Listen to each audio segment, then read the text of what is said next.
El día de hoy voy a enseñar cómo sacar la semilla de la yuca. Acá primero seleccionamos los palos. Aquí ya tengo unos varios palitos seleccionados para sacar la semilla de la yuca. Después de eso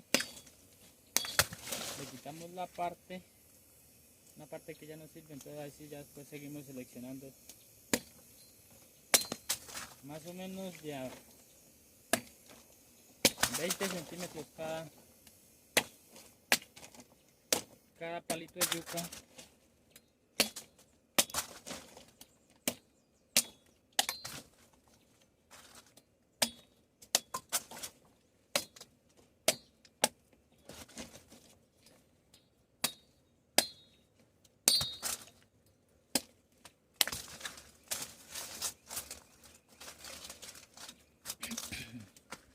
Y ya así es como quedaría la